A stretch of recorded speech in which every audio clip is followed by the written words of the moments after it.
প্রিয় শিক্ষার্থী বন্ধুরা, কেমন আছো তোমরা? আশা করি ভালো আছো। আমি শরওয়ার ম্যারানসান স্কুল অ্যান্ড কলেজের প্রভাষক। আমি তোমাদেরকে ম্যারানসানের অনলাইন ক্লাসে স্বাগতম জানাচ্ছি। আশা করি সবাই ভালো আছো। তোমরা সবাই যার যার বাসস্থানে বসে তোমরা সবাই পরীক্ষার প্রস্তুতি নিচ্ছ এবং পড়ালেখার প্রস্তুতি নিচ্ছ। তো আমি তোমাদেরকে আবারও বলছি, তোমরা নিয়মিত অনলাইন ক্লাসে যুক্ত থাকো। আর অনলাইন ক্লাসে যুক্ত থাকার জন্য তোমাদের এই চ্যানেলটা যারা এখনো সাবস্ক্রাইব করো না তারা অবশ্যই সাবস্ক্রাইব করে দিবা, যেন প্রত্যেকটা ক্লাসের নতুন নতুন নোটিফিকেশনগুলো তোমাদের কাছে যায়। আর তোমাদেরকে বাসায় থেকে নিরাপদে থেকে অনলাইন ক্লাসে যুক্ত থাকতে হবে। ম্যানেজারের নিয়মিত অনলাইন ক্লাস হচ্ছে, সেই অনলাইন ক্লাসগুলো পাওয়ার জন্য তোমাদের নির্দিষ্ট রুটিন অনুসারে দেখতে হবে।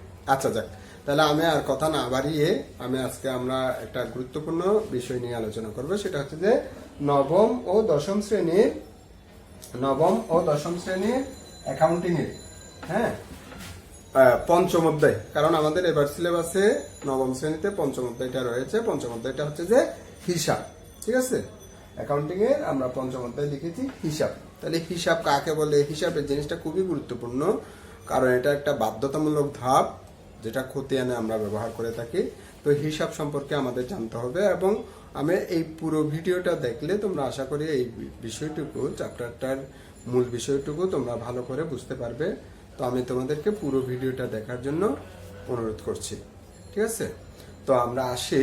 প্রথমত আমাদের কিছু বিষয় জানা থাকতে হবে, যেগুলো জানা না থাকলে আমরা মূলত চ্যাপ্টারটা বুঝতে পারবো না। আচ্ছা, আমরা এখানে লিখেছি জেনে রাখা ভালো হিসাব। তাহলে আমরা যে হিসাব লিখেছি, হিসাব কাকে বলে? হিসাবের আসলে বিভিন্ন ভাবে সংজ্ঞায়িত করা যায়। হিসাবকে আমরা একটা সংজ্ঞায়িত করেছি, বিভিন্ন প্রকার লেনদেনগুলো নির্দিষ্ট ছকে তারিখের ক্রম অনুসারে দুতরফা দাখিলা পদ্ধতির নিয়ম অনুসারে যেসব বিবরণীতে লিপিবদ্ধ করা হয় তাদেরকে হিসাব বলে। অর্থাৎ হিসাব করতে গেলে আমাদের বিভিন্ন দৈনন্দিন অনেকগুলো লেনদেন হয়, যেমন ক্রয় জাতীয় লেনদেন, বিক্রয় জাতীয় লেনদেন, নগদ জাতীয় লেনদেন, ধারে জাতীয় লেনদেন। তাহলে বিভিন্ন প্রকারের লেনদেন হতে পারে। তাহলে এই লেনদেনগুলো শ্রেণী বিভক্ত করার পরে এবার নির্দিষ্ট মানে একই রকম লেনদেনগুলো একটা নির্দিষ্ট ছকের মাধ্যমে তারিখের ক্রম অনুসারে দুতরফা দাখিলা পদ্ধতির নিয়ম অনুসারে যেখানে লিপিবদ্ধ করা হয় সেটাই হলো হিসাব। বুঝতে পারছো? তাহলে হিসাবের কিছু বৈশিষ্ট্য রয়েছে। প্রথমত নির্দিষ্ট ছক থাকবে, তারপর এখানে তারিখের ক্রম অনুসরণ করা হবে এবং দুতরফা দাখিলা পদ্ধতির নিয়ম অনুসরণ করতে হবে। তারিখের ক্রম অনুসরণ বলতে আমরা কি বুঝি? ধরে নাও আমাদের 1 তারিখে একটা লেনদেন হয়েছে, 10 তারিখে একটা লেনদেন হয়েছে, 5 তারিখে একটা লেনদেন হয়েছে, 15 তারিখে একটা, তাহলে 12 তারিখে একটা। তাহলে এই ক্ষেত্রে আমরা 1-এর পরে 5 দেব, 5-এর পরে 10 দেব, 10-এর পরে 12, এইভাবে তারিখের ক্রম অনুসরণ করতে হবে। আর দুতরফা দাখিলা পদ্ধতির নিয়ম অনুসরণ বলতে আমরা বুঝি যে আসলে হিসাব বিজ্ঞানের 2টা পক্ষ রয়েছে, প্রত্যেকটা লেনদেনেরই 2টা পক্ষ রয়েছে, যেটা লুকা পেসিয়েলি নামে একজন হিসাব শাস্ত্রবিদ তিনি কি করেছেন, এটা সর্বপ্রথম আবিষ্কার করেছেন। তাহলে এই দুতরফা দাখিলা পদ্ধতি অর্থাৎ ডেবিট ক্রেডিট 2টা পক্ষে বিভক্ত করার মাধ্যমে সেটা আমাদেরকে কি হিসাবভুক্ত করতে হবে। প্রথমে এটা জাবেদায় যাবে, জাবেদায় থেকে খতিয়ানে চলে আসবে। আচ্ছা, তাহলে তারিখের ক্রম অনুসরণ করতে হবে, দুতরফা দাখিলা পদ্ধতির নিয়ম অনুসরণ করতে হবে, এবং এটা থেকে একটা নির্দিষ্ট সময় পরে ব্যালেন্স বা জের জানা যাবে। তাহলে এগুলো হচ্ছে যে হিসাব। ঠিক আছে, আচ্ছা, এখন আমাদের হিসাবকে প্রধানত কয়টা ভাগে ভাগ করা যায়? হিসাবের ছক প্রধানত 2 প্রকার। হিসাবকে নয়, হিসাবের ছককে 2 ভাগে ভাগ করা যায়। একটা হচ্ছে যে টি ছক, আর একটা হলো চলমান জের ছক। ঠিক আছে, আমরা এখন টি ছকের কিছু নমুনা এবং চলমান জের ছকের নমুনা দেখব। যেহেতু এখানে আমাদের নির্দিষ্ট ছক অনুসরণ করতে হবে, এই জন্য আমাদের 2 ধরনের ছক রয়েছে। একটা হচ্ছে যে টি ছক। টি ছকে সাধারণত প্রথমে প্রতিষ্ঠানের নামটা লিখতে হবে। আমি একটা কাল্পনিক নাম লিখেছি এবিসি এন্টারপ্রাইজের, এবং যে খতিয়ানটা করতেছে বা যে হিসাবটা করতেছে, এরকম অনেকগুলো হিসাব আছে, নগদান হিসাব, ব্যাংক হিসাব, তারপর ক্রয় হিসাব, বিক্রয় হিসাব, মূলধন হিসাব, আসবাবপত্র হিসাব, বা এরকম অনেকগুলো হিসাব আছে। আমরা এখানে নগদান হিসাব লিখলাম। ঠিক আছে, পরবর্তীতে আমরা হিসাবের প্রকারভেদ গুলো দেখবো। তারপরে হচ্ছে যে এখানে টিচক বলতে আমরা বুঝি যে মূলত একটা রোকে টি এর মতো করে মাঝখানে দুই ভাগে বিভক্ত করে ফেলা হয়, ঠিক আছে? তাহলে এই ধরনের যেহেতু টি এর মতো হয়ে যায় এই জন্য এটাকে টি চক বা টি শেপ বলা হয়, ঠিক আছে? তাহলে টি চকের টোটাল 8টা কলাম থাকবে, মাঝখানে দুইটা ভাগে বিভক্ত করব, এদিকে 4টা কলাম, এদিকে 4টা কলাম। প্রথমে তারিখ, তারপর বিবরণ, জাবেদা পৃষ্ঠা বা বর্তমানে রেফারেন্সও লিখতে পারে, তারপর টাকা, তারিখ, বিবরণ, জাবেদা পৃষ্ঠা এবং টাকা, ঠিক আছে? আর এখানে দুটা পক্ষ, একদিকে হচ্ছে যে ডেবিট পক্ষ আর একদিকে হচ্ছে যে ক্রেডিট পক্ষ। উপরে মাঝখানে করে হেডিংসটা লিখতে হবে, প্রথমে প্রতিষ্ঠানের নামটা লিখতে হবে, তারপর যেই খতিয়ানটা করতেছি বা যে হিসাবটা করতেছি সেই হিসাবের নামটা লিখতে হবে। যেমন আমরা এখানে এবিসি এন্টারপ্রাইজের নগদান হিসাব করতেছি, এই জন্য নগদান হিসাবটা লিখলাম। টিচক এটা বাধ্যতামূলক নয়, এটা আমি তারপরে চেনার জন্য লিখে দিয়েছি। আচ্ছা, এরপরে দ্বিতীয় ছকটা কিরকম বলেছিলাম? চলমান জের ছক। চলমান জের ছকে এটা আধুনিক নিয়মে এই ছকটাই বেশি ফলো করা হয়। চলমান জের ছক মানে এখানে জেরটা সবসময় প্রতিনিয়ত নির্ণয় করা হয়, তবে এই ছকে জেরটা প্রতিনিয়ত নির্ণয় করা হয় না, একটা নির্দিষ্ট সময় পর মাস শেষে বা সপ্তাহ শেষে বা বছর শেষে নির্ণয় করা হয়। তাহলে এটা একটা নির্দিষ্ট সময়ের জন্য, কিন্তু এখানে নিয়মিত জেরটা তৈরি করা হয়, এই জন্য এটা হচ্ছে যে চলমান জের ছক। এখানে তারিখ, বিবরণ, জাবেদা পৃষ্ঠা, ডেবিট টাকা, ক্রেডিট টাকা, জের, ডেবিট এবং ক্রেডিট, এরকম 7টা কলাম থাকবে। তাহলে ত্রিচকের কলাম কয়টা?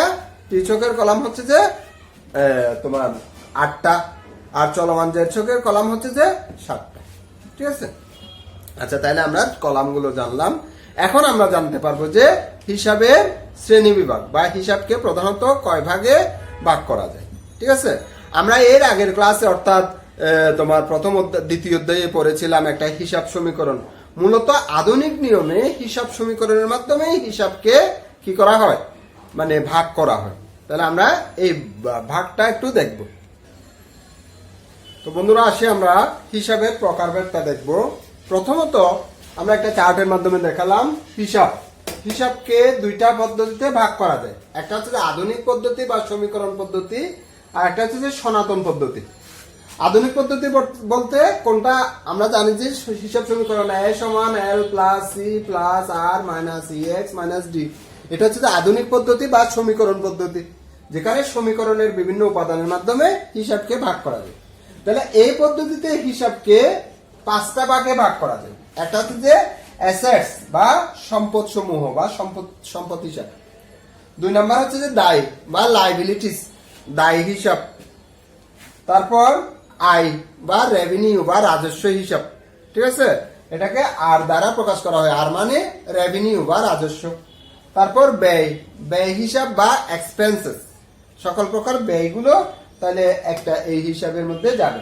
আরেকটা হচ্ছে যে মালিকানা সত্ত্ব, মালিকের সকল পাওনা, মালিক মূলধন দিয়েছে, তারপর মালিক উত্তোলন করেছে, তাহলে উত্তোলন মূলধন এগুলো হচ্ছে যে মালিকানা সত্ত্বের মধ্যে পড়বে। সুতরাং আধুনিক পদ্ধতিতে আমরা হিসাবকে প্রধানত কয় ভাগে ভাগ করতে পারি?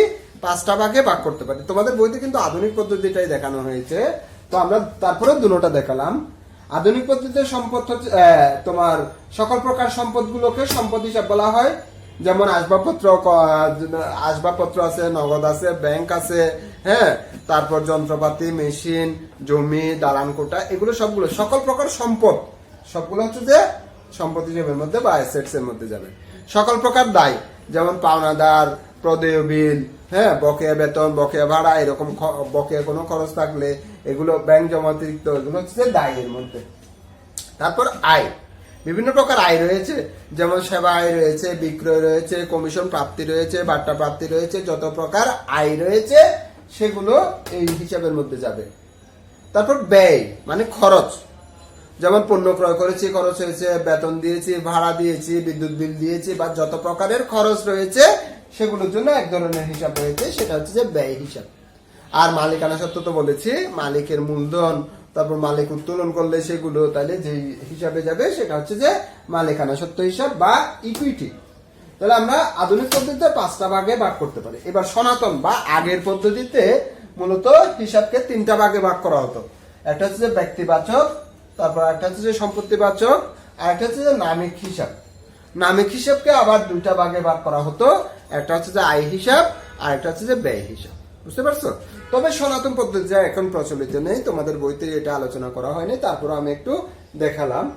মূলত এগুলোই আমাদের কি জানতে হবে।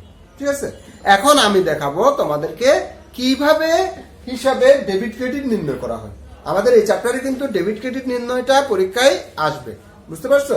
তাহলে ডেবিট ক্রেডিট নির্ণয়টা আমরা একটু আলোচনা করব। এখন আমি একটা চার্টের মাধ্যমে দেখাচ্ছি কিভাবে ডেবিট ক্রেডিট নির্ণয় করা হয়। বন্ধুরা, আমরা আধুনিক পদ্ধতিতে ডেবিট ক্রেডিট নির্ণয়টা একটু দেখাবো। সাধারণত আমরা তাহলে কিছুক্ষণ আগেই পড়েছিলাম আধুনিক পদ্ধতিতে হিসাব হচ্ছে 5 প্রকার: সম্পদ হিসাব, দায় হিসাব, আয় হিসাব, ব্যয় হিসাব এবং মালিকানা সত্ত্ব হিসাব। এখন সম্পদ হিসাব, কোন সম্পদ যদি বৃদ্ধি পায় তাহলে কি হবে? ডেবিট হবে। সম্পদ যদি হ্রাস পায় তাহলে ক্রেডিট হবে। যেমন আসবাবপত্র ক্রয় করেছে, তাহলে সম্পদ বৃদ্ধি পেয়েছে, আসবাবপত্র বৃদ্ধি পেয়েছে, আসবাবপত্র ডেবিট হবে। আবার নগদ সম্পদ হ্রাস পেয়েছে, এজন্য নগদান হিসাব ক্রেডিট হবে। সম্পদ বৃদ্ধি পেলে ডেবিট, হ্রাস পেলে ক্রেডিট। আবার দায়ের ক্ষেত্রে, দায় যদি বৃদ্ধি পায় হবে যে ক্রেডিট, আর দায় যদি হ্রাস পায় তাহলে কি হবে? ডেবিট হবে। দায় বৃদ্ধি পেলে ক্রেডিট, হ্রাস পেলে ডেবিট। সম্পদের বিপরীত। আচ্ছা, আয়ও কিন্তু সম্পদের বিপরীত। আয় যদি বৃদ্ধি পায় ক্রেডিট হবে, আর হ্রাস পেলে কি হবে? ডেবিট হবে। তারপর ব্যয়, ব্যয়টা হচ্ছে যে আয়ের বিপরীত। তাহলে ব্যয় যদি বৃদ্ধি পায় ডেবিট হবে, এখানে ক্রেডিট ছিল এটা ডেবিট হবে, আর যদি হ্রাস পেলে কি হবে? ক্রেডিট হবে। এবং সর্বশেষ হচ্ছে যে মালিকানা সত্ত্ব বা ইকুইটি। ঠিক আছে, ইকুইটি যদি বৃদ্ধি পায় তাহলে কি হবে? ক্রেডিট হবে, আর যদি হ্রাস পায় তাহলে ডেবিট হবে। এইভাবে আমাদের এই আধুনিক পদ্ধতিতে, হিসাব সমীকরণ পদ্ধতিতে আমরা ডেবিট এবং ক্রেডিট গুলো নির্ণয় করতে পারি। ঠিক আছে, আমরা আগামী ক্লাসে, পরবর্তী ক্লাসে এটার একটা উদাহরণ সহ এবং সৃজনশীল সহ তোমাদেরকে দেখিয়ে দেবো। আজকে যেহেতু ক্লাসটা বড় হয়ে যাচ্ছে, এই জন্য আমি আর আপাতত আলোচনা করতেছি না। তবে তোমরা এই যে বিষয়গুলো দেখিয়েছি, আশা করি তোমরা বুঝতে পেরেছো। তোমরা যদি এটা ভালো করে দেখো তাহলে আরো ক্লিয়ারলি জানতে পারবে। তো ঠিক আছে, আজকে আপাতত এইটুক। ভালো থাকো সবাই, সুস্থ থাকো, নিরাপদে থাকো। বাসায় থেকে নিরাপদে থেকে তোমরা প্রস্তুতি নাও। ঠিক আছে, ধন্যবাদ সবাইকে।